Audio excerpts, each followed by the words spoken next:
paz do Senhor Jesus, meus queridos irmãos e amigos, muito bem-vindos ao canal da Editora Betel para mais um estudo da nossa revista Betel Dominical, a nossa revista aqui dos adultos. Até recomendo a você, se você ainda não tiver com ela, procure tê-la em mãos, porque vai começar agora mais um estudo, o estudo da lição de número 3. Diante do caos iminente, Deus nos concede o escape. Mais uma vez eu tenho a alegria de receber aqui nos estúdios da Editora Betel nossos dois homens de Deus que têm somado a nós nesse projeto, nesta obra tão grande. Pastor Marcos Santana, paz do Senhor, muito bem-vindo. A paz do Senhor, pastor Prates, a paz do Senhor, pastor William, a paz do Senhor para todos os irmãos que nos acompanham, que sejam momentos de edificação e alegria. Pastor William Barros, mais uma vez aqui conosco, a paz do Senhor, seja bem-vindo. Pastor Prates, pastor Marcos também, todos vocês estão conosco, vão participar dessa aula, que possa ser realmente uma aula edificante e abençoar muitas pessoas. E será a nossa lição de hoje, como eu já disse, a número 3, diante do caos iminente, Deus nos concede o escape. Os objetivos dessa lição que o bispo Abner Ferreira, o comentarista desse trimestre, trouxe para nós é mostrar o cuidado de Deus na crise. Segundo objetivo, ressaltar que Deus vê o nosso sofrimento. E terceiro, esclarecer que Deus tem a sua hora de agir. Tendo esses três objetivos em mente, o livro de Êxodo, no capítulo 14, versículo 22, 23, 24 e 26, tendo este texto e esses objetivos em mente, nós estamos aqui reunidos para trabalhar esta lição com a graça e a misericórdia de Deus. Muito obrigado você que está reunido aí, você que talvez no trabalho, em casa, ou não sei onde você se encontra agora, ou até por acaso você descobriu esse vídeo na internet. Muito obrigado por sua presença. Fique conosco até o fim, eu te garanto que você vai se surpreender com o que Deus vai falar com você através desse vídeo, ok? Vamos então ao texto áureo com o pastor Marcos Santana. Pastor Marcos. Texto áureo. Tu falarás tudo o que eu te mandar, e Arão, teu irmão, falará a Faraó que deixe ir os filhos de Israel da sua terra. Êxodo capítulo 7, versículo 2. Muito bem, pastor William Barros, a verdade aplicada. O Senhor é Deus poderoso para levar adiante os propósitos para com o seu povo. Ótimo, olha só, então nós vamos agora à oração, fazermos agora um pedido de oração, atender o pedido de oração, mas antes eu quero aqui também fazer aqui um agradecimento às centenas de mensagens que nós temos recebido de todo o Brasil, em especial esta última agora que chegou lá da Assembleia de Deus, a belíssima Assembleia de Deus de Jacareí. Eu quero agradecer pela linda mensagem confortadora e incentivadora que vocês nos enviaram. Já compartilhei aqui com o pastor Marcos Santana e com o pastor William Barros, e eles também ficaram sensibilizados e isso nos motiva a continuar fazendo cada vez mais e melhor. Se você não tem a revista impressa, eu recomendo que você a adquira através das nossas plataformas, que vai aparecer aqui embaixo. Você também pode baixar o aplicativo Betel Editora e ter esta revista de forma digital, né? Tanto pelo aplicativo da Apple, né? Ou também no Android. Você pode ter essas duas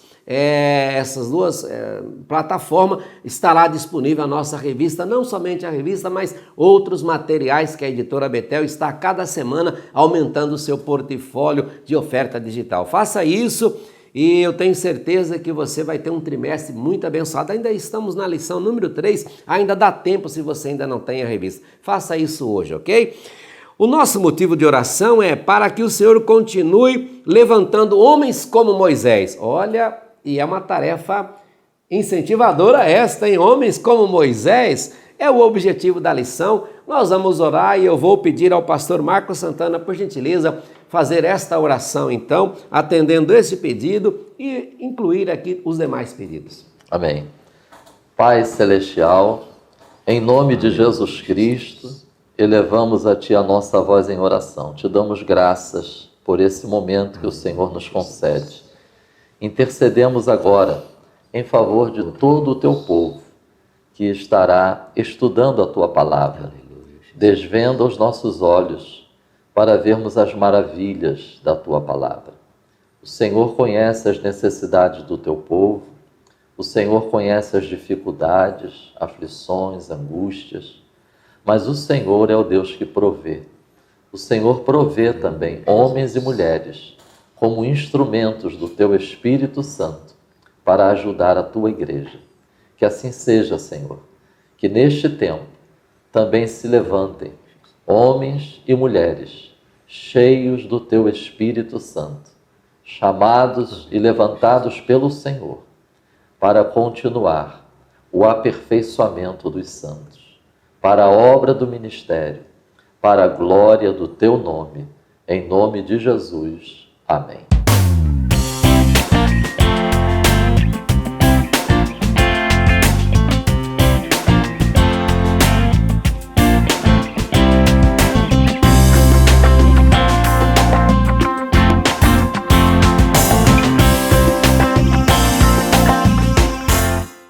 Muito bem, está com a revista? Então vamos com ela em mãos. Quem sabe o plano de aula também que você baixou lá no Foco na Lição.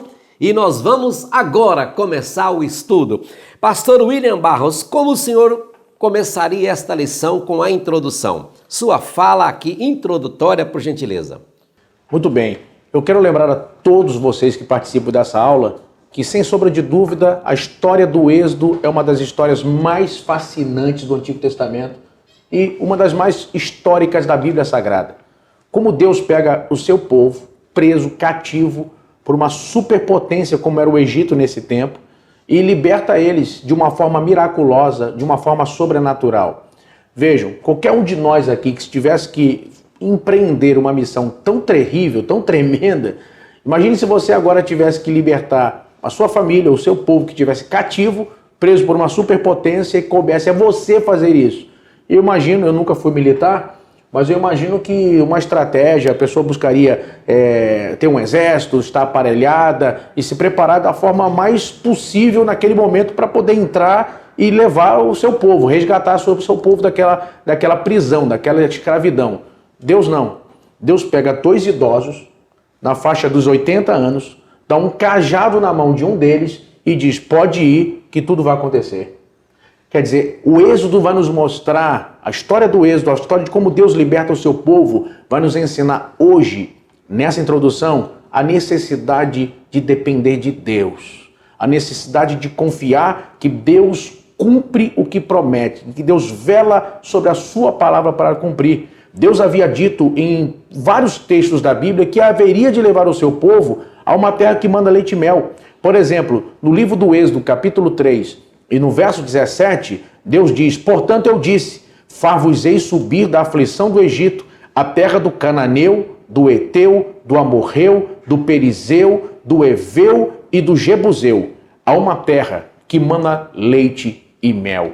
Deus havia dito que levaria o povo dele até a terra da promessa. Os espias, em Números 13, quando voltaram depois de 40 dias, onde foram espiar a terra e ver como era, voltaram dizendo, verdadeiramente, a terra pelo meio da qual passamos é terra que mana leite e mel, e este é o fruto. E eles trouxeram o fruto da terra. No livro do Gênesis, no capítulo 50, no verso de número 25, José também lembra disso, da promessa que Deus havia feito a Israel, e pede que quando eles fossem finalmente levados por Deus para a terra da promessa, que levassem seus ossos, para que nada de Israel ficasse na terra do Egito. Então, a lição de hoje é uma empolgante oportunidade para lembrarmos de que Deus vela sobre a sua palavra, mesmo nas condições mais inóspitas, mesmo diante dos revés mais sombrios, mesmo diante das agruras da vida, dos momentos de decepção e dor, precisamos lembrar que se Deus prometeu, vai acontecer. Se Deus falou, assim se cumprirá. A história do Êxodo é uma oportunidade ímpar de se encontrar de verdade mais do que com a promessa de Deus, mas com o Deus da promessa. Excelente! Pastor Marcos Santana, o senhor tem alguma coisa a acrescentar na introdução, eu vou pedir que o senhor o faça, se assim o tiver, e já pode ir direto ao ponto 1, o cuidado de Deus na crise. Afirmativo, pastor. Lembrando que na primeira lição deste trimestre, sugerimos que ao longo deste trimestre, estudando esses diversos registros históricos, tenhamos em mente que nós vamos encontrar em cada lição, cada registro histórico, ensino para nós e aviso para nós. Então não é diferente na lição de hoje. A verdade aplicada, por exemplo, chamou a minha atenção, porque a verdade aplicada diz assim: o Senhor Deus é poderoso para levar adiante os propósitos para com o seu povo. Deus não apenas planejou, Deus não apenas prometeu, Deus não apenas tirou o seu povo da escravidão, mas Ele é poderoso para levar adiante, porque o seu propósito não é apenas tirar o povo do Egito. O seu propósito não é apenas a travessia do Mar Vermelho. Deus é poderoso para levar adiante. Trazendo para os dias de hoje, é possível, pastor Prati, a gente ler Filipenses 1:6? Eu sei que houve uma alteração aí, né? Mas vai dar certo, pastor. Vai dar certo. Filipenses 1:3. Filipenses, por favor. 1:3. Aí, não, 1:6. 1:6, é. Tendo por certo isso mesmo, que aquele que em vós começou a boa obra a aperfeiçoará até o dia de Jesus Cristo. Então eu vejo esse versículo com uma excelente lição em relação à nossa verdade prática. Para nós hoje, Deus é poderoso para levar adiante os seus propósitos, também para com a igreja. A nossa introdução começa dizendo assim: Deus havia feito uma promessa aos filhos de Israel. Nós vemos na lição de hoje que Deus está formando um povo. E esse processo de Deus formando um povo passa por esses 3 aspectos que eu gostaria de deixar aqui como reflexão para todos que estão conosco. Passa por promessa, passa por aliança e passa pelo plano divino. Ao longo dessa lição, em vários momentos, nós vamos encontrar esses aspectos presentes: promessa, aliança e plano divino. Como nós podemos refletir nessa realidade, trazendo para os nossos dias? Eu deixo aqui esse texto como reflexão para nós hoje como igreja. Eu já vou aqui dizer o porquê que isso veio à minha mente. Pastor Prati, pastor William, há uma tendência muitas das vezes da pessoa acabar se fechando dentro da sua espiritualidade e piedade. Enfatiza muito as questões de conquistas pessoais, enfatiza muito as questões de, não, eu tenho uma experiência com Deus, Deus tem me dado vitória, Deus tem me livrado, Deus... É como se fosse uma relação muito entre a pessoa e Deus e o que está acontecendo ao redor, e não há muita ênfase. Mas quando a gente estuda Êxodo, eu acredito que seja interessante a gente pensar assim: Deus também trata com indivíduos. Eu não estou aqui dizendo que Deus não lhe cura, abre uma porta de trabalho, dá um casamento para o outro, dá um livramento para o outro, dá uma chamada. Deus também trata com indivíduos. Mas, à luz da Bíblia, nós podemos dizer que Deus visa ou manter este indivíduo no seu plano, ou atrair este indivíduo em relação ao seu povo. Deus trata com o indivíduo, mas é para esse indivíduo continuar dentro do seu povo ou atrair esse indivíduo para o seu povo. E eu vou deixar aqui 2 textos bíblicos que nos ajudam nessa reflexão. Atos, capítulo 15, versículo 14. Olha que interessante esse texto. Atos, capítulo 15, versículo 14.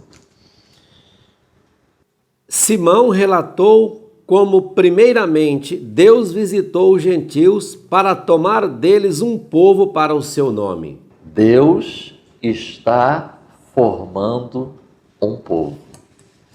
Efésios capítulo 2, versículo 19, pastor Prates, por favor. Assim que já não sois estrangeiros, nem forasteiros, mas concidadãos dos santos e da família de Deus.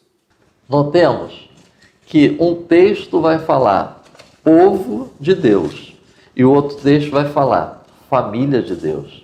A gente vai encontrar isso ao longo de todo o Antigo Testamento. Deus chama Abraão para formar um povo. Deus opera na vida e por intermédio de Isaac, Jacó, José, Moisés. Deus trabalha na família de Moisés. Deus trabalha na família de tantas outras pessoas, visando um propósito maior, visando o seu plano. E o plano de Deus é ter um povo que viva para a glória dele. Então tenhamos isso em mente ao longo do estudo dessa lição. Deus trabalha com indivíduos, mas visando ou manter esse indivíduo no seu povo ou atrair pessoas para o seu povo, o seu plano divino. E aí, conforme orientado pelo pastor Prates, nós já podemos iniciar a nossa reflexão no tópico 1, quando vai dizer o cuidado de Deus na crise. Sugiro que estejamos agora com a Bíblia, porque acho relevante essas expressões que a gente encontra na questão do sofrimento de Israel no Egito. A título só de esclarecimento, acho interessante numa lição como essa, a gente delimitar a lição. Então, a lição ela está entre Israel no Egito, mas sofrendo, ou seja, uma era posterior de José, uma era posterior às gerações imediatamente após José, mas como sofrimento, e a travessia do Mar Vermelho. Esse é o limite da nossa lição. Então, o capítulo 1 de Êxodo vai nos ajudar a ter uma noção da situação na qual Israel se encontrava. O versículo 11, estamos em Êxodo 1, eu destaco essa expressão, afligidos. E isso, segundo alguns comentaristas, isso é cerca de em torno de 200 anos após a morte de José. Ou seja, a gente precisa entender que o povo de Israel passou um bom tempo no Egito, pastor Prates e pastor William. Bem, eles passaram um bom tempo no Egito vivendo a sua vida, prosperando, casando, gerando filhos. O versículo 11 começou a acontecer alguma coisa diferente, que até então não era a realidade deles, afligidos. Agora, em compensação, o versículo 12 vai dizer o seguinte, eles continuavam se multiplicando. Antes, eles estavam se multiplicando, quando começaram a ser afligidos, continuaram se multiplicando. Isso eu acho relevante. Versículo 13, eu destaco a expressão serviço com dureza. Versículo 14, eu destaco a expressão amargar a vida. Versículo 16, eu destaco que plano para matar os meninos ao nascerem. Notemos, dentro desse quadro de crise, de sofrimento, de adversidade, agora, atenção, os planos, e é isso que a gente aprende em Êxodo, os planos adversos, os planos contrários, não são capazes de impedir-nos de continuarmos confiando nos planos de Deus. Amém. Ou paralisar-nos. Por que a gente aprende isso em Êxodo? Porque depois desse resumo do capítulo 1, olha como começa o capítulo 2. E foi um varão da casa de Levi e casou com uma mulher de Levi. Nesse quadro de sofrimento, de perseguição, de plano de morte, a gente vê no capítulo 2 casamento, nascimento, educação, fuga de Moisés, escape. Ou seja, o que a gente pode extrair para a nossa vida hoje?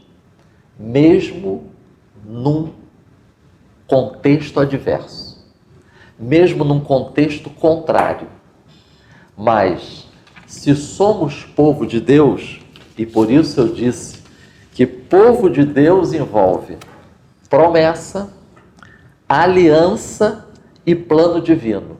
Se somos povo de Deus, a gente pode chegar e dizer assim: Deus tem um plano. A coisa está difícil, a coisa está complicada, mas eu faço parte da nova aliança. A coisa está difícil, mas Deus tem promessas. Glória a Deus. Estou convosco todos os dias. E aí, eu deixo como sugestão também, cada pessoa que está estudando essa lição, procure ler Atos capítulo 7, procure ler os Salmos, principalmente os Salmos que retratam esse tempo de Israel no Egito. Por que eu estou sugerindo isso? Porque nesses textos nós vamos encontrar detalhes que não estão em Êxodo, mas que também fizeram parte desse momento histórico. É possível, pastor Praz, a gente ler Atos 7, 19 e 20, por favor? Esse, usando de astúcia contra a nossa linhagem, maltratou nossos pais, ao ponto de os fazer enjeitar as suas crianças, para que não se multiplicassem. Ou seja, está se referindo a Faraó. Sim. Faraó estava fazendo tudo para que as crianças fossem abandonadas. Isso. E aí, evidentemente, acabariam morrendo. Isso. 20. 20. Nesse tempo, nasceu Moisés. Tá vendo? Não é para dar glória? Muita. Até eu parei a leitura. Eu notei isso. Não é impactante Muito isso? impactante. É. Tremendo. Nesse tempo nasceu Moisés e era muito formoso e foi criado 3 meses em casa de seu pai. Nesse tempo. Nesse tempo, a gente vê que continuou tendo planos, casamento, nascimento, educação. Notemos que o versículo 23, agora voltamos para Êxodo 2. O versículo 23 vai falar de clamor. Então, todo esse registro de Êxodo 1 e Êxodo 2, nós podemos pensar assim: é uma verdadeira preparação para o capítulo 3. Porque o capítulo 3 é Deus iniciando o processo do escape. E note como termina Êxodo 2. ouviu Deus o seu gemido e lembrou-se do seu concerto com Abraão, com Isaque e com Jacó, e atentou Deus para os filhos de Israel e conheceu-os Deus. Deus se importa com o que está acontecendo com o seu povo. Deus se importa com o que está acontecendo com a sua igreja. Deus ouviu, Deus lembrou, Deus atentou, Deus conheceu. E aí, Êxodo capítulo 3, nós vamos encontrar a chamada e envio de Moisés. Agora, olha que interessante. Quem é Moisés? Moisés é o mesmo do capítulo 2, versículo 15. É o mesmo que fugiu do Egito. É o mesmo que tentou tomar a frente do seu povo para libertá-lo. Ele tentou fazer isso. E ele achava que o povo ia compreender isso. Até porque, quando ele tentou, ele está saindo do palácio. Um homem que foi educado em toda a sabedoria do Egito, tinha posição, tinha status, mas não negou a sua origem. E quando viu que o seu povo estava sofrendo, ele então toma a frente. E ele começa a agir. O povo não recebeu, não compreendeu, não entendeu, e ele acabou tendo que fugir. Agora, olha Atos capítulo 7, 25, por favor, pastor Prade. E ele cuidava que seus irmãos entenderiam que Deus lhes havia de dar a liberdade pela sua mão, mas eles não entenderam. Ele não foi compreendido, ele teve que fugir. É esse mesmo Moisés que Êxodo capítulo 3, Deus chama e envia. Qual é a lição que a gente pode extrair para nós hoje? É possível a gente ler Zacarias capítulo 4, versículo 6, pastor Prates? E respondeu e me falou dizendo: esta é a palavra do Senhor a Zorobabel, dizendo: não por força nem por violência, mas pelo meu espírito, diz o Senhor dos Exércitos. Deus agora, em Êxodo 3, vai mostrar para Moisés que não é no braço, é pelo espírito. E o tópico 1 vai tratar disso, de Moisés sendo enviado. Mas eu aprendo também, nesse tópico 1, que ainda hoje, existem pessoas que não percebem que Deus socorre e ajuda, muitas das vezes, o seu povo por intermédio de outro. Assim como Moisés, ele encontrou uma certa resistência, porque o povo não compreendia, o povo não percebia. Ainda hoje, isso é possível acontecer.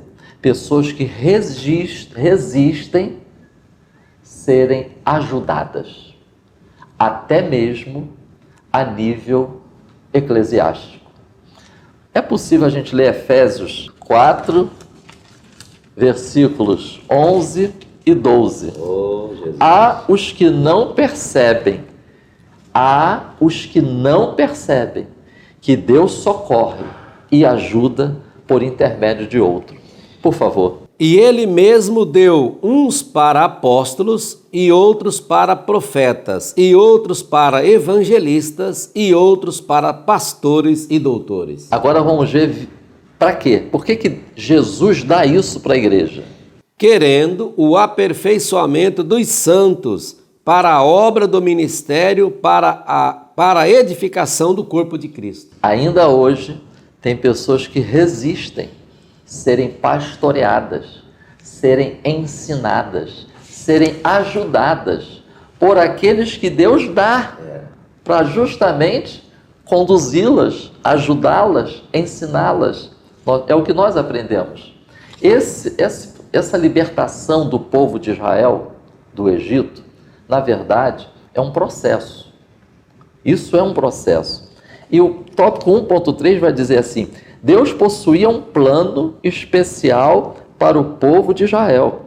E no final diz assim: tem início o processo de libertação dos israelitas escravizados. Então, atenção, nós aprendemos nesse tópico 1 que esse processo de libertação passa pela aliança que Deus tem com o seu povo, passa pela promessa que Deus fez. Agora, atenção, tem um propósito. Deus tem um propósito em cada ação dele para com o seu povo, em cada ação dele para com o indivíduo. E olha o propósito que foi revelado em Êxodo, capítulo 6, versículo 4. Estabeleci o meu concerto com eles, para dar-lhes a terra de Canaã, a terra de suas peregrinações, na qual foram peregrinos. Mas não é só dar a terra, não é só a posse da terra, o propósito. Versículos 6 e 7. Portanto, dize aos filhos de Israel: eu sou o Senhor, vos tirarei debaixo das cargas dos egípcios, vos livrarei da sua servidão, vos resgatarei com braço estendido e com juízos grandes. Aí a gente pode perguntar assim para cada aluno da EBD: para quê? Deus vai libertar para quê? Deus vai tirar a servidão para quê? Deus vai levar para a terra para quê? O versículo 7 é a resposta: eu vos tomarei por meu povo e serei vosso Deus, e sabereis que eu sou o Senhor vosso Deus. Aí está o propósito. É para ser povo de Deus e para ser governado, dominado, dirigido pelo Senhor.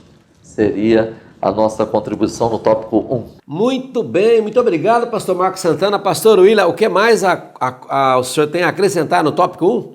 No tópico 1 nós vamos voltar a ver como Israel estava cativo, preso. Eu volto a lembrar dois textos que o pastor Marcos lembrou aqui, de Êxodo 1,14 e Êxodo 3,7, que Deus vai usar duas palavras muito fortes para definir o que o povo vai passar: amargura e aflição. Eu lembro que uma ocasião, o meu sogro me visitou, ele passou alguns dias na minha casa, e ele tem por hábito tomar boldo, gosta muito de tomar chá de boldo, e ele, pelos problemas de estômago. Eu acordei pela madrugada e passei na cozinha e fui beber água. Quando eu tinha uma garrafinha que eu enchia de água, eu deixava para mim. Quando eu fui beber meio sonolento a garrafinha, eu cuspi, estava cheio de chá de boldo. Eu soube que tinha pego a garrafinha e colocado chá de boldo. Por aí você imagina o que o povo estava vivendo nesse período: amargura e aflição. Deus então levanta Moisés, literalmente o tirando das águas. Deus vai poupá-lo de uma forma miraculosa no seu nascimento. E aqui eu quero salientar um ponto para todo mundo que está vendo essa aula, os pais principalmente, aprenderem essa lição que o libertador Moisés, o instrumento Moisés, vai ensinar para nós. Moisés vai viver a boa parte desse primeiro período de 40 anos da vida dele como príncipe do Egito, mas ele jamais esqueceu as suas origens. E olha como foi fundamental a educação que ele recebeu no primeiro momento da sua mãe e do seu pai. Porque mesmo crescido, mesmo em meio ao luxo e aos deuses, ele se manteve na base do que havia aprendido com seus pais. Já foi provado pela educação que tudo que você, por exemplo, aprende de 0 a 2 anos de idade é o ápice do aprendizado. Se todos nós aprendêssemos em qualquer período da vida, em 2 anos, por exemplo, dos 38 aos 40, dos 40 aos 42, em qualquer período da vida aprendêssemos em 2 anos o que nós aprendemos de 0 a 2 anos, todos seríamos gênios. Deus vai permitir que Moisés passe um período sendo instruído e aprendendo com seus pais, e esse aprendizado não vai ser sufocado pelos aprendizados, ele vai aprender toda a ciência do Egito. Nós vemos isso no capítulo 7, no verso 22 do livro de Atos dos Apóstolos, quando a Bíblia diz: e Moisés foi instruído em toda a ciência do Egito, e era poderoso em suas palavras e obras, mas o que ele havia aprendido em boa parte desse início da história dele, com sua mãe e seu pai, ficaram cravadas, guardadas na tábua do seu coração. E é por isso que a Bíblia diz: instrui o menino no caminho que deve andar, porque ainda depois não se desviará dele. Então olha que lição importante. Essa educação cristã, ela não pode começar na igreja, não deve começar no púlpito, ela precisa começar em casa. Os formadores do caráter do filho, da filha, são os pais. Nós precisamos voltar ao culto do lar, precisamos voltar à leitura da Bíblia de um ano, precisamos incentivar nossos filhos a aprender doutrina bíblica, a aprender a palavra de Deus. As crianças chegam em casa agora e vão direto para a internet, vão direto para o computador, vão para as redes sociais. Outro dia, minha filha chegou do colégio perguntando para mim por que ela não era vegana. E eu perguntei: onde é que você aprendeu isso? Não, aprendi na escola. Uma outra colega dela veio me fazer perguntas porque aprendeu no colégio sobre as crianças trans precisavam ser ouvidas. Então, a educação bíblica, a educação sobre Deus, precisa começar no seio da família.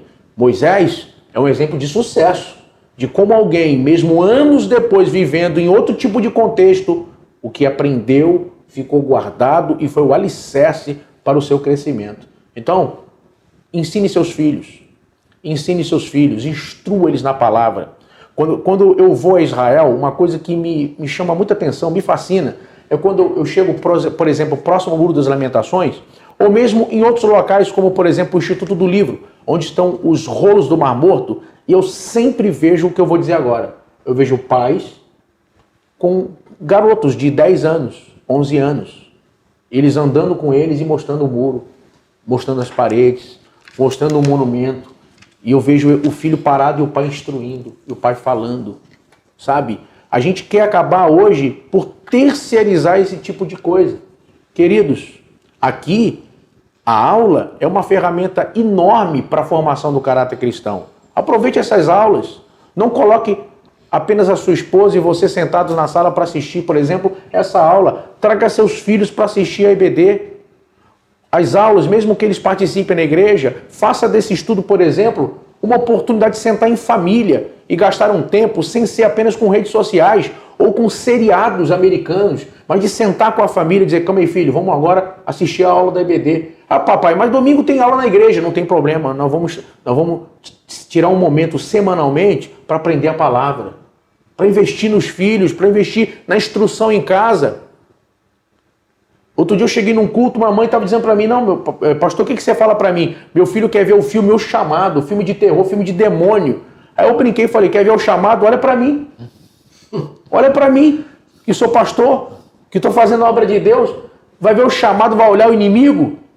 Aí depois medo de escuro, medo de ficar sozinho, fica acordado virando a noite pelo dia, oprimido, cheio de criança com depressão agora, com colesterol alto, cheio de problema de saúde, com tentativa de suicídio. Aprende com a mãe de Moisés, aprende com o ensino da Bíblia. Olha o efeito que isso teve na história de Moisés. E tem mais.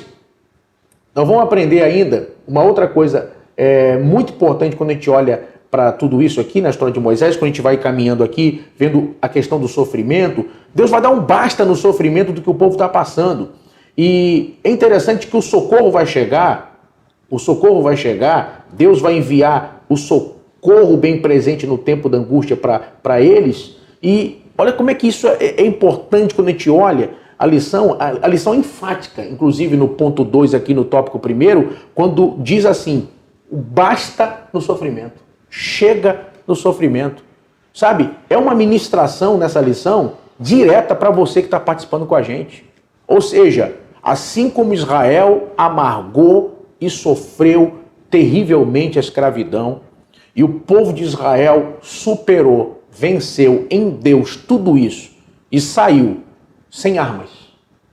Ninguém deu um tiro. Ninguém usou uma espada para libertar Israel. Pelo poder miraculoso de Deus, sobrenatural, com as pragas que nós vamos ver. Eu não entro nesse ponto agora, nos próximos tópicos nós vamos falar um pouco mais detidamente sobre isso. Mas aqui Deus mostra para nós que Ele não é apenas o Deus que fala. Deus também é o Deus de poder e o Deus que age. Eu quero convidar você agora mesmo onde você está a não se render diante de qualquer ataque, de qualquer problema. Quem sabe nesse exato momento você pensa em entregar os pontos, chutar o balde, achar que não vai mudar, que não haverá promessas de Deus se cumprindo na sua família.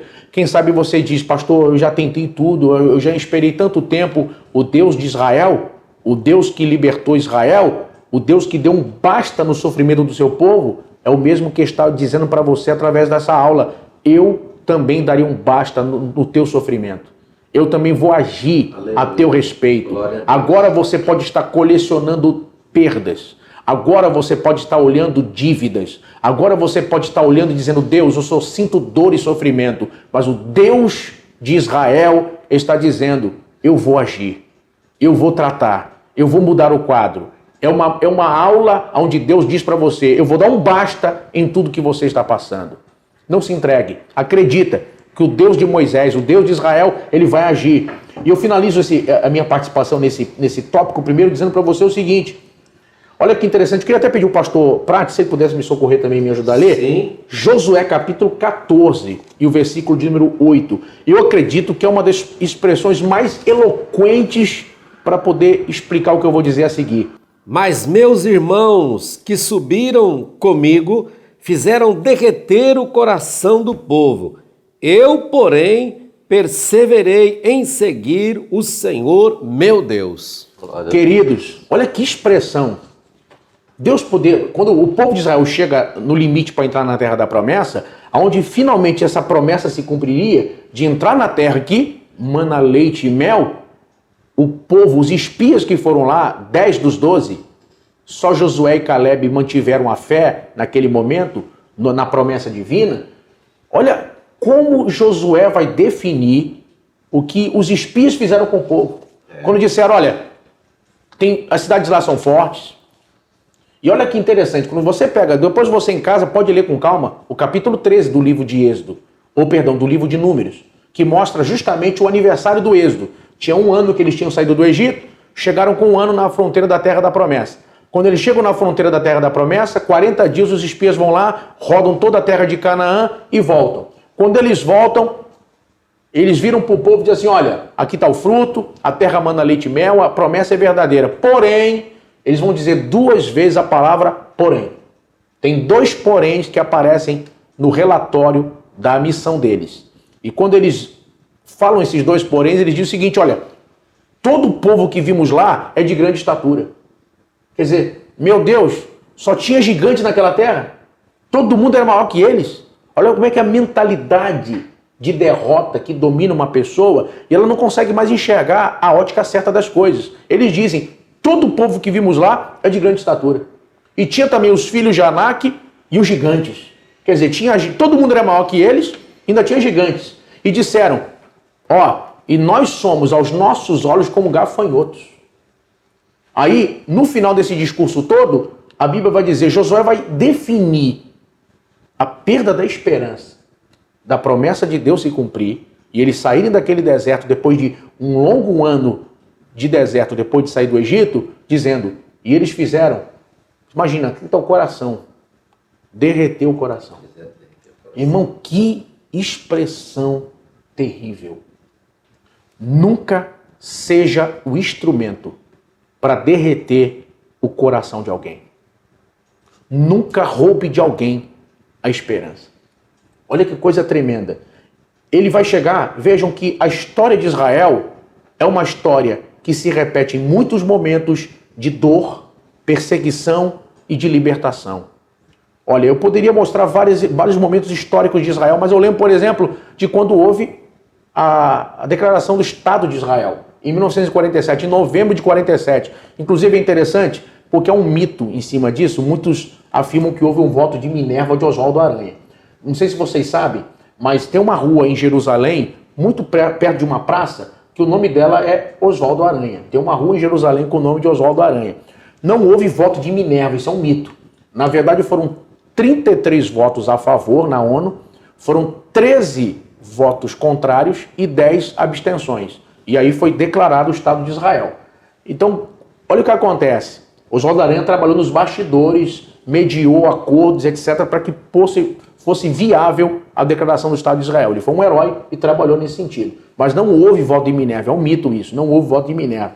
E vejam, tudo parecia contra Israel. Nesse momento, quando é declarado o Estado de Israel, na ilha de Chipre, que é a terra de Barnabé, que fica pertinho ali do Líbano, já havia, só para você ter uma ideia, 100 mil judeus que não queriam voltar para a Europa com medo de morrer e eram proibidos de entrar no território de Israel, que nesse momento tinha a intervenção da Grã-Bretanha.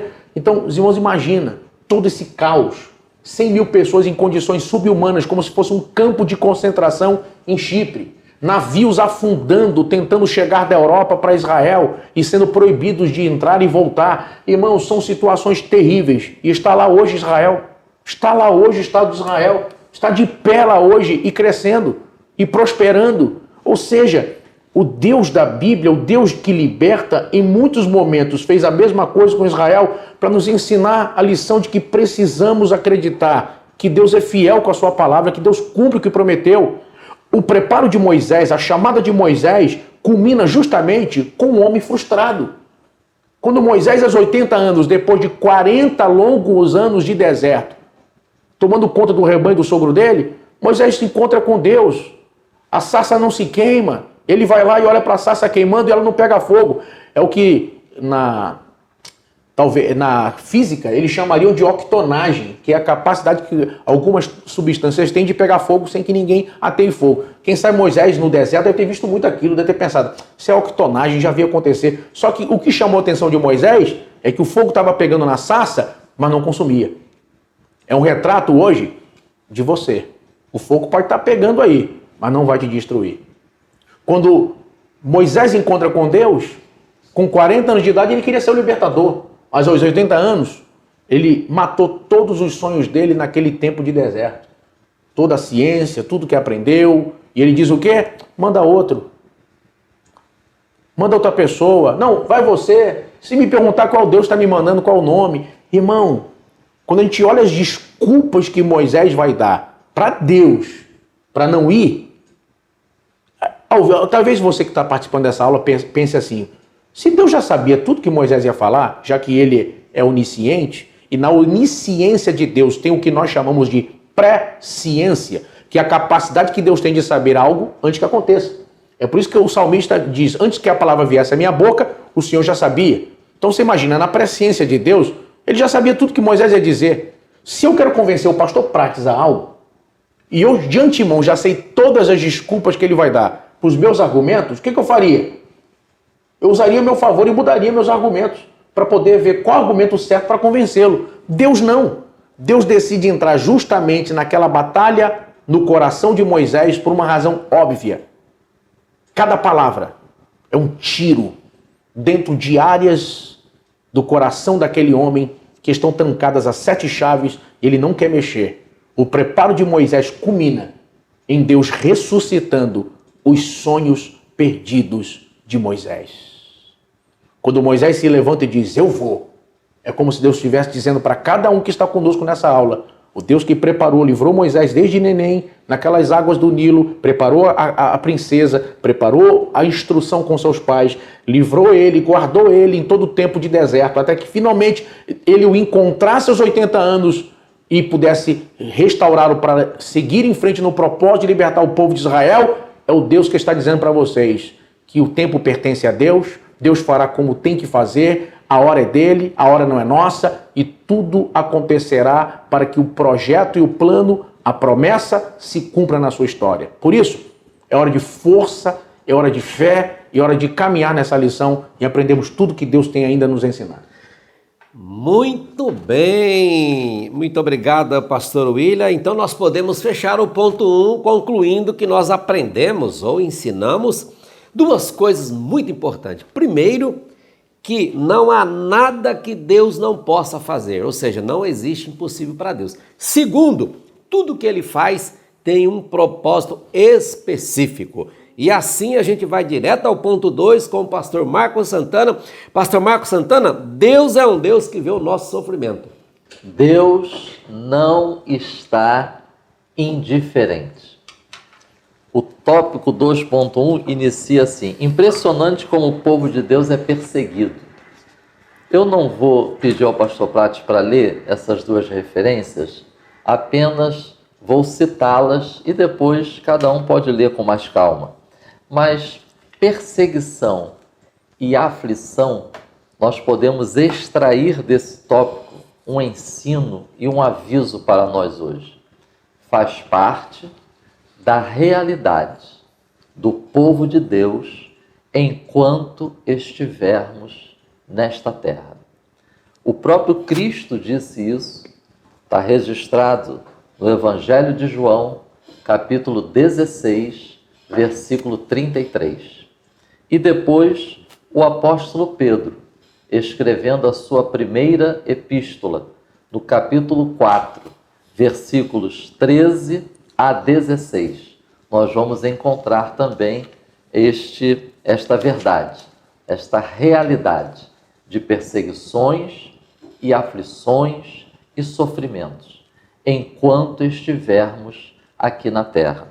É uma realidade e também uma necessidade, porque faz parte do processo de aperfeiçoamento do povo de Deus. Inclusive, outros textos que nós vamos citar aqui nos ajudam também a compreender o propósito de Deus nesse período que ele permitiu que o seu povo passasse por perseguições e aflições. Deixo como sugestão para a leitura posterior o livro de Josué, capítulo 24, versículo 14, e o livro do profeta Ezequiel, capítulo 20, versículos 7 e 8. Esses textos vão relatar que muitos do povo de Israel serviram também aos deuses do Egito. Então, como diz o tópico 2.2 da nossa lição, o povo estava precisando de um verdadeiro preparo para viver o que o Senhor queria que eles vivessem. Trazendo para os dias de hoje, preparo para viver o que o Senhor quer que você e eu vivamos.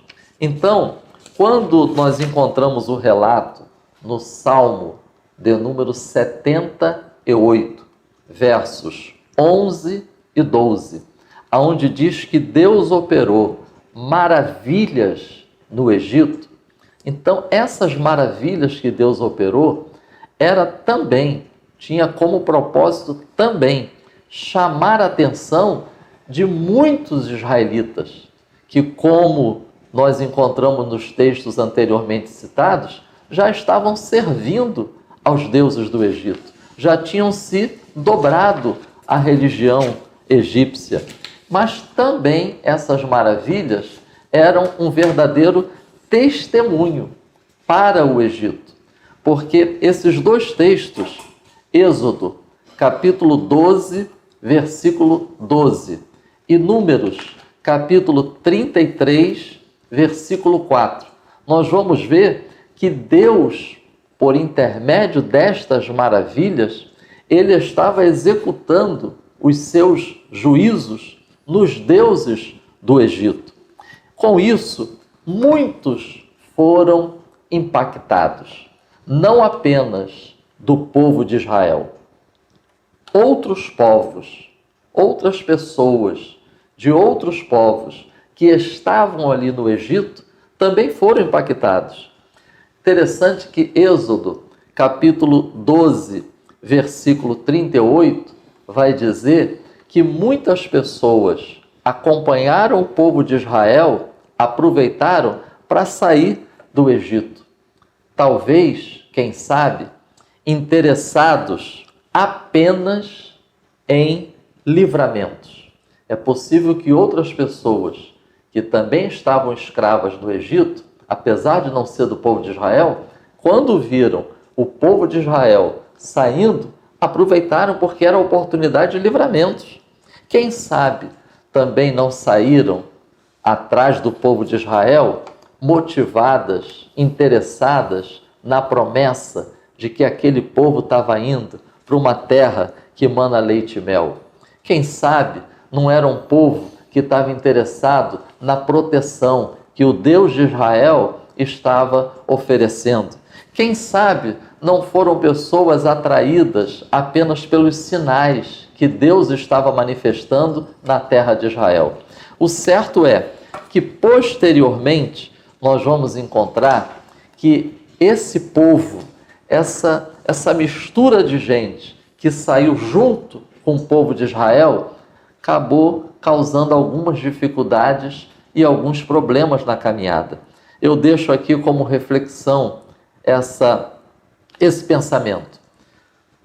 Nós precisamos estar atentos para não agirmos como estas pessoas que acompanharam o povo de Israel na libertação, para não estarmos apenas interessados em livramentos, promessa, proteção e sinais. Precisamos também estarmos interessados em relacionamento com Deus. E era uma coisa que essas pessoas demonstraram que não estavam tão interessadas assim. Tanto é que depois, se a memória não me falha, não sei se é Números 11, esse pessoal provocou murmuração, provocou revolta no meio do povo, quando começaram a vivenciar dificuldades e aflições em pleno deserto. Encerrando a minha contribuição, do tópico 2.3 vai falar hora de festejar, celebrar uma festa. Êxodo, capítulo 5, versículo 1 diz assim: E depois foram Moisés e Arão e disseram a Faraó: Assim diz o Senhor, Deus de Israel: Deixa ir o meu povo, para que me celebre uma festa no deserto. Eu encontrei vários comentaristas dizendo que talvez a melhor tradução aqui seria fazer uma peregrinação. Porque é possível que esse texto aqui esteja se referindo à ida do povo primeiro para o Sinai. Atenção, é importante a gente entender que Deus está preparando um povo. Como dito aqui na introdução, Deus está formando um povo. E essa formação passa por promessa, aliança e plano divino.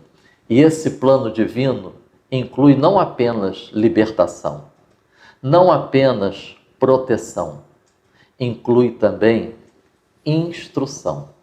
O povo precisaria, ao sair do Egito, primeiro passar pelo Sinai. É o processo de Deus, é a pedagogia de Deus. Depois, não deixe de visualizar o mapa dessa região. Nós já vimos que Deus não conduziu o povo pelo caminho mais curto, mas desceu para atravessar o Mar Vermelho e, após a travessia, o povo desceu mais ainda até a península do Sinai. Não levou o povo numa linha reta para chegar até a terra prometida. Desceu até o Sinai para poder subir. Desceu primeiro. Por quê? Porque primeiro tinha que passar por lá. É preciso fé, é preciso relacionamento, é preciso palavra para vivenciarmos todo o plano de Deus para a nossa vida. Para vivenciarmos o cumprimento das promessas de Deus para a nossa vida. Afinal, não é só promessa, é promessa atrelada à aliança, que ambas têm um plano de Deus para que se cumpra. E isso passa da nossa parte por fé, relacionamento e palavra. Que o Espírito Santo nos ajude a vivenciarmos isto. Glória a Deus. Pastor William Barros, o que nós temos aí a acrescentar no ponto 2? Quando nós olhamos o sofrimento do povo de Israel, veja que ao longo da história as lições são inúmeras. Quando a gente chega, por exemplo, na cidade de Roma, a gente se depara, por exemplo, com o Arco de Tito. O Arco de Tito tem, inclusive, nele símbolos judaicos, como o candelabro. Ele vai comemorar a vitória do general Tito, o futuro imperador, justamente com a conquista de Jerusalém. Depois de um cerco prolongado, finalmente eles tomam a cidade de Jerusalém e vão saquear e trazer milhares de judeus como escravos e vão trazer todo o tesouro que se encontra na cidade e no templo. E até curioso isso, abro um parêntese aqui, vejam, muitas pessoas não sabem, o Coliseu ele foi inaugurado, se não me falha a memória aqui, em 78 depois de Cristo. E muito do financiamento do Coliseu, que era uma obra muito cara para aquele tempo, a arquitetura é extraordinária do Coliseu, tinha até um sistema de toldos no Coliseu, algo inédito para a época. Vejam que muito do que vai ser gasto e utilizado na obra do Coliseu vai ser mão de obra judaica, dos escravos que vêm, e dos saques que houveram também em Jerusalém. Então, numa curiosidade macabra, muito do Coliseu também tem sangue e suor judeus. Mais tarde a gente olha, por exemplo, para a situação da Segunda Guerra Mundial. Eu vou chamar a atenção de vocês para um detalhe triste da história.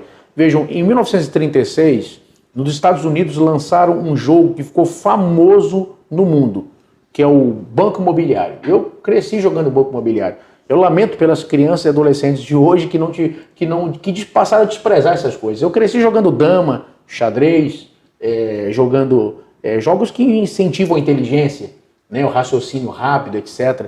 E eu jogava na infância com meus pais e meus irmãos o Banco Imobiliário. Em 1936, a contrapartida, na Alemanha, Hitler vai lançar um jogo chamado Fora Judeus, que era muito parecido com o Banco Imobiliário, e o jogo funcionava o seguinte, podiam jogar pelo menos 4 pessoas, mexiam os dados, etc., e ganhava o jogo quem expulsava mais judeus de territórios. Então já era uma preparação para a mentalidade que se queria criar para que se odiasse e perseguisse judeus na Europa, o que vai eclodir pouco tempo depois. Então, o povo de Israel, o povo judeu, foi um povo que aprendeu muito cedo, desde o seu início, a sofrer e enfrentar perseguições das mais severas e ter que lutar para sobreviver. Tanto é que uma das frases mais emblemáticas de Israel hoje, quando atacados ou perseguidos por qualquer inimigo, eles dizem, nós só temos 2 alternativas, ou lutamos ou morremos. É a única alternativa que eles entendem hoje para sobreviver em meio a inimigos.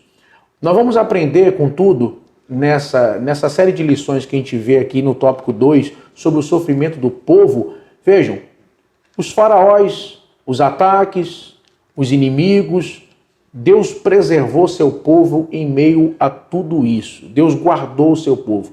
E enfrentar um faraó, como acontece aqui, acredita-se que Ramsés II, o faraó do Êxodo, toma conotações muito maiores quando a gente começa a entender como era o contexto da época. Eu não sei se você sabe, mas chamar atenção para um detalhe. Quando a Bíblia vai dizer que José casou com a filha do sacerdote de On, talvez quem olha para essa passagem bíblica não entenda muito, mas eu queria acrescentar que durante várias dinastias no Egito, os faraós, os príncipes, saíam justamente dos sacerdotes, ou seja, da nata. Quando José casa com a filha do sumo sacerdote de On, está dizendo que José entrou na nata do Egito. José passou a ser uma pessoa de classe elevada no Egito. É isso que a Bíblia está mostrando. Então, para esse tipo de faraó, que muitos viam justamente dos sacerdotes, eles eram encarados como deuses. Então, Deus não erra. Um Deus não falha. Então, quando Deus começa a tratar com o Egito e atingir nas pragas cada uma das divindades do Egito e vai fazendo com que Faraó, momento após momento, tenha que se curvar e tenha que negociar, porque só isso já seria impensável para um Deus. entre aspas, como era o caso de um faraó, ainda mais arrogante, como era o caso de Ramsés II. Olha que o Deus vai mandar suas pragas, e tem um detalhe que é muito interessante. Na escola dominical, a gente precisa aprender também uma lição importante em relação a isso.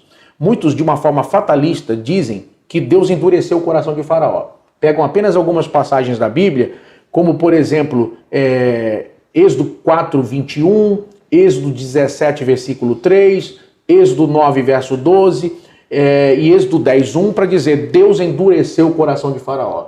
Então, criando a ideia de que Deus escolhe pessoas para um juízo maligno ou para maldição, com o propósito de fazer sua justiça. Essa é uma ideia leviana acerca de Deus, porque a Bíblia diz que Deus não tem prazer nem na morte do ímpio. Deus é um Deus bom, Deus é um Deus amoroso.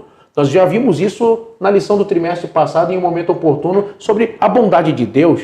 O que acontece aqui é que muitas pessoas deixam de entender o assunto de uma forma mais global. Como? Quando você estuda a Bíblia, você aprende, por exemplo, na hermenêutica, que você precisa buscar o contexto de um assunto para poder entender aquele assunto. E esse contexto tanto pode ser um contexto imediato, ou seja, os versos que vêm ali antes, depois, um capítulo anterior ou posterior, ou o contexto geral bíblico, ou seja, buscar em outras partes da Bíblia sobre aquele mesmo assunto para poder entender aquela determinada passagem ou aquela determinada doutrina. Por exemplo, você não consegue entender o jejum e a sua eficácia olhando apenas um texto. Você precisa buscar em outras partes da Bíblia para poder ter uma ideia mais global, mais completa sobre o jejum. Aqui, a mesma Bíblia que vai mostrar que Deus endureceu o coração de Faraó, vai mostrar, por exemplo, para nós, em Êxodo 8:32, você que está em casa participando dessa aula, pode depois ler os textos. Êxodo 9:34 e Êxodo capítulo 13 e no verso 15, que Faraó endureceu o seu próprio coração. Ou seja, deixando claro que a mensagem divina é a ocasião para o endurecimento de Faraó. Ou seja, Deus endureceu o coração de Faraó na medida que Deus envia Moisés, traz as mensagens para que elas sejam ocasião para o endurecimento de Faraó. Mas Deus não tinha como propósito o coração de Faraó duro. Faraó endureceu seu coração quando Deus manda Moisés com as mensagens dia após dia para que o povo fosse liberto. Ou seja, a mensagem é a ocasião do endurecimento, mas Faraó endurece o seu coração pela sua própria vontade.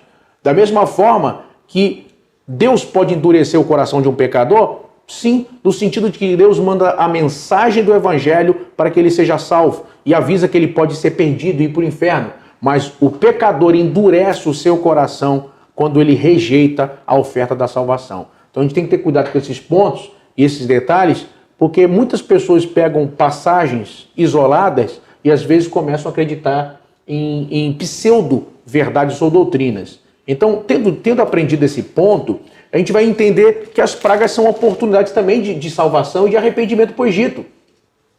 Se o Egito, assim como Nínive, se arrependeu com a pregação de Jonas, poderia ter acontecido um avivamento no Egito. Poderia ter havido um tempo de despertamento no Egito.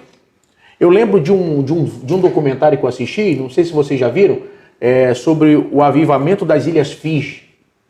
Já assisti. É emocionante. Muito emocionante. É emocionante. O presidente da Ilha Fiji se converte. E várias pessoas se convertem naquele complexo de arquipélagos, de ilhas. E é incrível, quando você vê o documentário, um lugar que não tinha peixe, começa a ter peixe. Locais que eles rejeitaram Deus, estava seco ainda. E outros locais próximos, tinha peixe, tinha vida, tinha colheita. E o presidente diz, eu entrego minha vida, meu governo, a Jesus. Ou seja, se tivesse acontecido um arrependimento no Egito e uma volta a Deus, conforme os moldes da época, com saco e cinza, quebrantamento, como aconteceu com Nínive, Deus teria olhado para o Egito com misericórdia. Então as pragas não podem ser vistas, aluno ou professor, apenas como um castigo. Deus também nos ensina que punição de Deus é misericórdia disfarçada. Às vezes Deus está castigando, mas Deus está oferecendo nisso a oportunidade de arrependimento e mudança. E eu finalizo aqui essa participação dizendo o seguinte: quando o pastor Marcos Santana falou aqui sobre a questão de festas, olha que texto interessante, eu queria frisar aqui, somente esse texto, pediu o pastor Prates pudesse ler 2 Crônicas, capítulo 30, versículos 1 e 2. Depois disto, Ezequias enviou mensageiros por todo Israel e Judá, e escreveu também cartas a Efraim e a Manassés que viessem à casa do Senhor, a Jerusalém, para celebrarem a Páscoa do Senhor, Deus de Israel. Porque o rei tivera conselho com seus maiorais e com toda a congregação em Jerusalém para celebrarem a Páscoa no 2º mês. Portanto, no mesmo tempo, não a puderam celebrar, porque se não tinham santificado bastantes sacerdotes, e o povo se não tinha juntado em Jerusalém. Olha que texto incrível. A gente está vendo aqui uma passagem que narra uma celebração da Páscoa sendo comemorada com atraso. Quando Ezequias assume o trono, ele vem de um momento onde Israel tinha passado um período de paganização, de paganismo. E muita coisa estava sendo restaurada, não deu tempo, não tinha pessoas suficientes no sacerdócio, etc., para poderem celebrar a Páscoa. Ou seja, atrasou algumas semanas, mas mesmo assim eles celebraram, mostrando a importância de não perder a essência da celebração na vida cristã. Olha que as empresas estão aprendendo isso agora.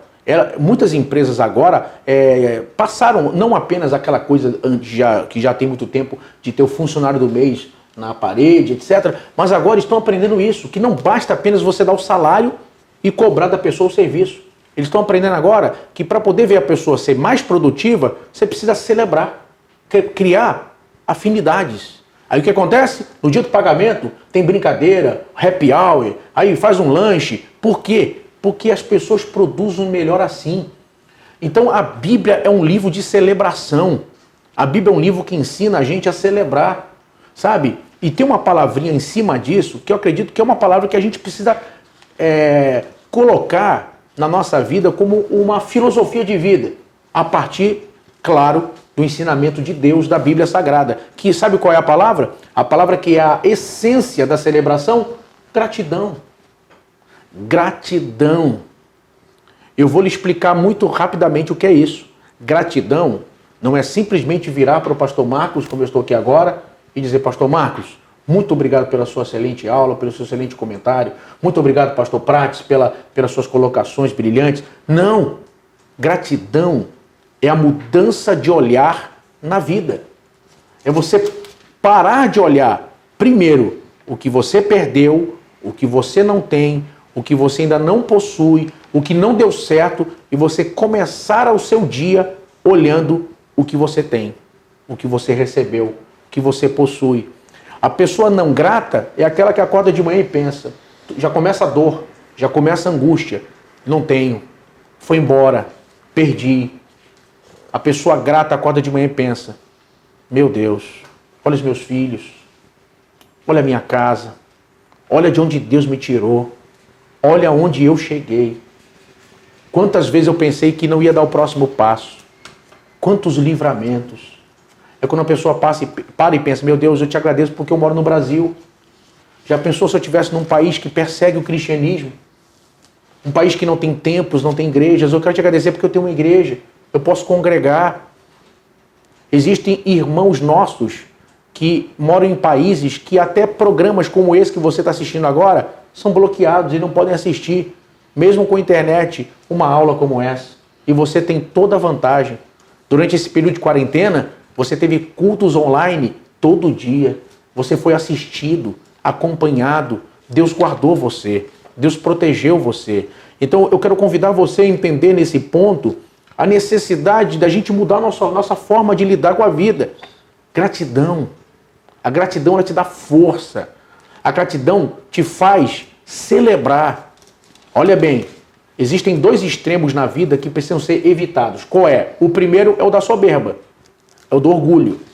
Quando você começa a achar que você é mais do que você é, e você começa, então, eu sou o cara, eu sou poderoso, eu faço, eu resolvo.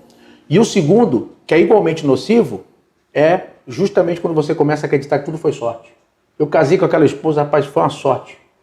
Eu passei na prova de motorista, tirei a carteira de motorista, nem sei como passei, foi sorte. Não foi sorte, foi Deus. Então, celebre, sabe? Celebrar é diferente de você se vangloriar porque conseguiu alguma coisa. E ao mesmo tempo, não tratar com diferença aquilo. Sabe? Poder honrar Deus. Olha, eu ganhei esse salário, glória a Deus. É por isso que a gente dizima. É uma forma de honrar a Deus com o nosso ganho. Quando a gente tem uma vitória, por exemplo, aniversário de casamento, momentos importantes da família, sabe? Conseguir aquela conquista, nem que seja uma pizza, vamos sentar aqui e celebrar isso. Vamos ter alegria nisso, vamos ter prazer nisso. E no nosso caso, na igreja, nós temos 2 sacramentos, 2 cerimônias importantes, que é a Santa Ceia e o batismo nas águas. Esse dia, esses 2 dias, são dias que a gente não deveria marcar nada. É um dia de celebração nossa. De poder ir para a igreja, celebrar, sabe? Participar do corpo de Cristo, do sangue do Senhor, representado no pão e no cálice. Então, a gente precisa resgatar. E essa lição é uma ótima oportunidade para a gente parar para pensar nisso, de celebrar, de mostrar gratidão, viver com gratidão, aplicar isso na vida diária, no nosso estilo de vida, ou seja, ter um estilo de vida de gratidão. Para de murmurar, murmurador não dá culto e ação de graças, murmurador morre no deserto e começa a aplicar na sua vida. Em vez de olhar o que você não tem, o que não possui, comece o dia agradecendo. Maravilha! Muito obrigado, pastor William. E assim nós podemos fechar o ponto 2. E eu fecho esse ponto 2 fazendo uma pergunta a você, amigo e amiga que está nos vendo. Você, por acaso, está vivendo um tempo semelhante a um deserto? É isso que você sente que a sua vida é como se estivesse num deserto? Nós aprendemos nesse ponto que deserto são oportunidades maravilhosas que Deus permite para que nós possamos, através dessa experiência, contemplarmos o sobrenatural de Deus. Quem sabe como foi a história de Agar, a concubina de Abraão. Como o pastor William bem comentou, eu nunca esqueço daquela sua fala. Ela abriu os olhos, Deus abriu os olhos dela e ela viu a fonte próximo. Quem sabe é isso que está acontecendo com você. Foi isso que nós aprendemos nesse ponto. E vamos agora concluir com o ponto 3, pastor Marcos Santana. É hora de agir. Hora de Deus agir. Esse tópico 3, ele vai focar na saída do Egito e até a travessia do Mar Vermelho. Agora, é importante lembrarmos que a ação de Deus é conforme o seu plano. Tenhamos sempre isso em mente. Deus tem um plano. Quero deixar como sugestão de leitura Gênesis, capítulo 15, versículos 13 a 16. Nós vamos ver que Deus revelou uma parte do seu plano para Abraão.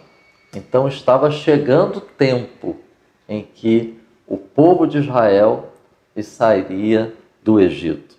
O 3.1 vai falar uma frase aqui interessante, diz assim: aqui notamos que o Senhor deseja que aprendamos a confiar nele. De novo, a gente toma emprestado uma expressão usada na primeira lição, a pedagogia de Deus. Deus tem os seus métodos, Deus tem a sua maneira, e nós já vamos encontrar isso assim que o povo de Israel sai do Egito. Êxodo, capítulo 13, versículos 17 e 18, vai pontuar isso. Deus não os levou pelo caminho da terra dos filisteus, que estava mais perto. Porque Deus disse para que o povo não se arrependa, para que o povo não desanime. Mas Deus fez rodear o povo. Deus conhece a nossa estrutura. Deus conhece como está a vida de cada um dos seus servos. É muito importante a gente meditar depois no livro do profeta Isaías, capítulo 55, versículos 8 e 9. Os caminhos do Senhor são mais altos do que os nossos caminhos. Os pensamentos do Senhor são mais altos do que os nossos pensamentos. A vontade de Deus produzirá os resultados que Deus deseja. Por isso, bem-aventurados são aqueles que se submetem aos caminhos do Senhor, se submetem à pedagogia do Senhor. O tópico 3.2 vai focar a prosperidade em tempos de crise. E aqui eu gostaria de destacar 3 aspectos dessa prosperidade. Um é a multiplicação. Nós já vimos isso. Mesmo sendo afligidos, mesmo em crise, mas o povo se multiplicava. É a bênção de Deus. Depois, saúde. Eu vou deixar um texto para a meditação dos irmãos. Salmo de número 105, verso 37. Esse verso fala da saúde do povo de Deus. Saúde também faz parte dessa prosperidade. E terceiro, bens. Notemos que o povo de Israel, quando estava para sair do Egito, pediu para que os vizinhos lhe dessem bens, fazenda. O povo saiu da terra do Egito com ouro, com prata, com bens. Isso não foi só um momento ali, fazia parte do plano de Deus. Não deixe de ler Gênesis, capítulo 15, versículo 14. Eu tirei essa frase de um comentarista, o Derek Kidner, não sei se a pronúncia é essa, mas ele escreveu uma coisa muito interessante. Uma disciplina deliberada com o êxito final planejado. Assim é a disciplina de Deus na vida do seu povo. Tem um êxito final que foi planejado. Não deixe de ler aos Hebreus, capítulo 12, versículo 11, que vai falar sobre a disciplina de Deus na vida do seu povo. E o tópico 3.3 diz que Deus tem o controle. Leia depois o Salmo 106, versos 7 e 8. 106, versos 7 e 8. Vai dizer que o povo não atentou e o povo não se lembrou. Deus tem o controle. Deus tem o domínio. Mas, atenção, isso não dispensa as atitudes do povo de Deus. E eu acho interessante porque esses 2 versos desse salmo focam exatamente isso. 2 atitudes negativas. Não atentaram e não se lembraram. Justamente atitudes que fazem a diferença em momentos de crise. Em momentos de crise, precisamos atentar para o que Deus fala e nos lembrarmos dos grandes atos poderosos de Deus ao longo da história. Não deixe de ler depois Deuteronômio, capítulo 20, versículos 1 a 4. Nós vamos encontrar nesse texto o Deus que libertou Israel do Egito é poderoso para continuar livrando o seu povo e fazendo-os vencedores.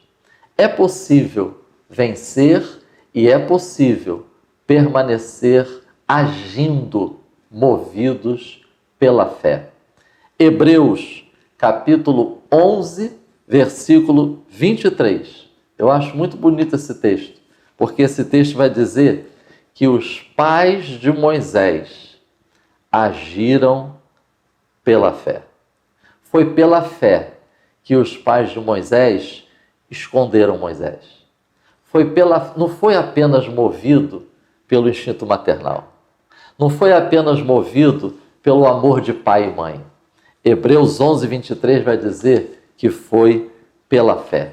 Depois, o verso 24 do capítulo 11 de Hebreus vai dizer que Moisés, pela fé, ele escolheu, ele tomou a decisão de se identificar com o seu povo, de seguir a Deus, mesmo tendo sido criado no palácio de Faraó. E depois, note, o escritor aos Hebreus, ele primeiro enfatiza a fé dos pais de Moisés. Depois ele vai enfatizar a fé de Moisés. E depois ele vai enfatizar a fé do povo de Israel. Porque ele vai dizer que foi pela fé que o povo fez a travessia do Mar Vermelho. Em um contexto tão difícil, em um contexto tão adverso, nós vamos encontrar que essa fé em Deus fez com que o povo continuasse planejando, casando, gerando, esperando, tendo atitudes. E, além disso, Deus continuou agindo. Deus é poderoso para continuar agindo no seu povo, por intermédio do seu povo, sejam quais forem as circunstâncias. Em nome de Jesus. Amém. Amém. Pastor William? Eu queria salientar apenas a última parte. Deus tem o controle de tudo em suas mãos. Vejam, Deus poderia ter levado o povo de Israel para um caminho mais curto, como o pastor Marcos disse. Por exemplo, poderia ter levado o povo pelo caminho da terra dos filisteus, que era o caminho beirando o mar. Mas Deus não leva eles por esse caminho, que seria o caminho óbvio. Tanto eu imagino que Moisés queria seguir por esse caminho, que Deus disse, não vá pelo caminho da terra dos filisteus. Ou seja, era o caminho óbvio para seguir. Deus pega Israel e decide levá-los por um outro caminho. Poderia ter levado-os um caminho, como disse o pastor Marcos em outro momento aqui na aula, numa linha quase que reta até o Sinai, já que esse é o plano, levá-los até o Horebe. Deus pega o povo e leva, do ponto de vista de logística, de rota e de estratégia, um suicídio. Eu mesmo colocar um alvo na testa e dizer assim, qualquer um venha. Israel não tem força militar, exército, não tem nada para se defender. E eles vão, do ponto de vista de rota, imaginem, eu já tive 10 vezes no Egito e atravessei o Mar Vermelho e fiz essa região. Queridos, Deus leva Israel para um local desnecessário. Não tinha necessidade de ir para lá. A ponto do próprio faraó pensar o quê? Moisés está desorientado.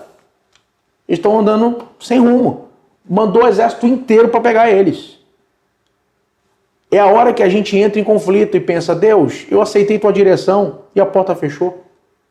Eu aceitei tua vontade e está dando errado. Eu estou em obediência e as coisas estão fugindo do meu controle. Mas a gente precisa confiar que quando Deus dirige a nossa vida, significa que a nossa vida não será dirigida por lógica. Porque o homem trabalha no benefício, na provisão, o homem trabalha de acordo com a lógica, Deus trabalha no propósito e na revelação. Deus tem um propósito. Quando Deus leva o povo a ficar encurralado no Mar Vermelho e o exército inteiro do faraó vem, é a hora que Deus vai tratar o povo dele também. E Deus vai tratar a arrogância e a soberba do Egito naquele momento. Deus vai dar ao povo naquele momento, começa a instruí-los e dar a eles novas experiências. Instrução e novas experiências. Eu fico imaginando, vejam, Deus ia matar o exército inteiro do faraó no Mar Vermelho. Por que não matou então de uma vez quando mandou a coluna de fogo, que era de noite, fazer um paredão de fogo? E a Bíblia diz que era de noite, então a nuvem virou um paredão de fogo e para o Egito era trevas, para todo o exército do Egito, e para Israel ainda era luz. Quem aqui já viu fogo no escuro não brilhar? Se você está no escuro assim de fogo, ele brilha, ele ilumina. Deus fez o fogo virar luz para Israel e trevas para o Egito. O fogo não brilhou. E aí você imagina o exército inteiro armado até os dentes, não pode chegar. Está aquele paredão de fogo lá, para Israel caminhar e não ser pego pelo exército do faraó. É igual você, aluno. É igual você, professor. Você que está participando dessa aula. Quem sabe agora mesmo você se lembra de algum episódio que você tinha certeza que o inimigo destruiu você, mas ele não conseguiu porque tinha um paredão de fogo lá. Deus estava guardando você e sua família.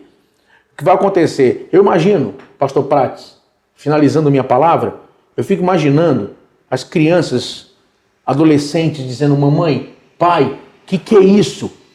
Que paredão de fogo é esse? E a mãe e o pai dizendo: filho, eu nunca vi isso. Mas eu vou dizer para você o que é isso. O Deus de Abraão, o Deus de Isaac, o Deus de Jacó, o Deus dos nossos pais está conosco. Aí, caprichosamente, o que Deus faz? Tirou o paredão de fogo. Chegou no Mar Vermelho, deixou o exército vir. E aí, é a hora que você pensa: meu Deus, e agora vai pegar a gente. Aí o Moisés vai lá com o cajado, toca no mar, o mar abre. E aí o exército inteiro do Egito vai seguir o povo de Israel e entra no mar. Israel estava com dois problemas: o exército na frente e o mar na frente e o exército do Egito atrás. Quer dizer, eles tinham dois problemas. Deus vai resolver os dois problemas de uma vez só. Eles entram, o mar fecha e um problema engole o outro. Eu quero terminar minha participação nessa aula dizendo para você que o Deus que está no controle de tudo, Ele pode, nessa mesma hora, fazer a mesma coisa com você. Agora você pode estar olhando para um lado e para o outro e não ver saída, só ver problemas, mas Deus pode fazer um problema engolir o outro. Deus pode fazer mudanças rápidas e glorificar o nome dEle. Por isso, eu termino minha participação dizendo a você: fique firme no Senhor. Obedeça a Deus e dirija a sua vida pautado no que Deus quer, na sua palavra e na direção do Espírito Santo. E acredite, tudo vai dar certo. O Deus que livrou e resgatou Israel de uma forma tão miraculosa e sobrenatural há de mostrar a sua glória ainda nesse tempo, na sua história, na sua vida, na sua casa. Que o que você vive agora seja uma oportunidade de crescer, de viver uma nova experiência com Deus e de poder ensinar seus filhos e poder dizer: o Deus que libertou Israel me libertou também do pecado. O Deus que levou Israel pelo deserto é o Deus também que tem nos conduzido durante todas as dificuldades da vida. E o Deus que levou Israel até Canaã, a terra da promessa, é o Deus que nos conduzirá sempre até a vida eterna. Que Deus abençoe vocês. Amém. Muito obrigado, pastor William Barros. Muito obrigado, pastor Marcos Santana. E assim nós podemos concluir o terceiro tópico, fechando a lição de hoje, dizendo que nós aprendemos que todo o universo está no controle de Deus e tudo acontece em harmonia e nada foge do controle de Deus. Tranquilize o seu coração. Pastor Marcos Santana, o pastor William Barros, eu pedi que ele fizesse uma palavra de introdução da lição. E eu vou pedir ao senhor que faça uma palavra de conclusão, para depois nós fazermos a oração e encerrar. Concluindo, mesmo que a realidade seja adversa e num primeiro momento não conseguimos visualizar uma saída, mas se nós somos povo de Deus, se nós somos discípulos de Cristo, nós precisamos ter sempre em mente que Deus tem um plano e que Deus é poderoso para levar adiante o seu plano. Então, da nossa parte, é continuar crendo que Ele é poderoso para levar adiante esta boa obra que começou em nós. Façamos então como aquela família de Moisés. Pela fé, continue sonhando, continue planejando, continue vivendo essa vida que Deus nos proporcionou aqui na terra. Porque Deus, Ele é poderoso para fazer além daquilo que pedimos ou pensamos. Mas nunca nos esqueçamos de uma coisa: tudo é para a glória dele. Amém. Amém. Muito obrigado, pastor Marcos Santana, mais uma vez, em nome aqui da nossa diretoria, da equipe Betel, pelo senhor ter emprestado o seu tempo para esse serviço tão nobre. Muito obrigado, pastor William, da mesma forma, pelo senhor ter emprestado o seu tempo para uma obra, uma causa tão nobre como essa. Em nome dos nossos irmãos que estão nos vendo, que são os apaixonados pela escola dominical, muito obrigado a você que é um apaixonado pela escola dominical. Com esse vídeo, com esse trabalho, com essa ferramenta que a editora Betel está disponibilizando, nós acreditamos que nós estamos dando um marco, começando uma nova história. Eu acho que o antes e o depois, esse tempo que nós estamos vivendo aqui para a escola dominical, pelo que eu estou percebendo, está fazendo toda a diferença. Então, meus amigos, vocês talvez não tenham ideia do quanto está sendo gratificante, prazeroso tê-los aqui conosco nesse trabalho. São palavras dos nossos irmãos que estão nos vendo e mandando comunicado, e é o que a gente sente aqui com esse trabalho. Então, muito obrigado, que o Todo-Poderoso continue conosco. Querendo Deus, semana que vem estaremos de volta para gravarmos o vídeo da lição número 4. Crise também é oportunidade de recomeço. Nós vamos nesse momento fazer uma oração, e eu vou falar o que eu já falei da outra vez, né? Volte esse vídeo quantas vezes você precisar, com atenção e oração. Porque esse vídeo, ele não substitui a aula presencial. Não é para substituir a aula presencial na escola. Mas esse vídeo é como bem colocou aqui o pastor William. Você reunir a sua família e ver com calma, quantas vezes mais necessário for, fazer o seu resumo e você também fazer o seu próprio esboço. Esse é o objetivo, porque o vídeo fica gravado para a eternidade. Deus seja glorificado. Pastor William, só pode concluir com uma palavra de oração? Amém. Vamos orar. Senhor, queremos agradecer a Ti por essa enorme oportunidade de poder estudar a Tua palavra, ela que é vida para nós. Ó Deus, quero Te agradecer por cada pessoa que assistirá esse vídeo, por cada pessoa, ó Deus, que será abençoada e tocada pelas ministrações aqui feitas. Quero Te pedir que cada família seja profundamente tocada e que, ó Deus, o Deus de Moisés, o Deus de Israel, o Deus da Bíblia, possa fazer, ó Deus, um tempo novo sobre o Teu povo.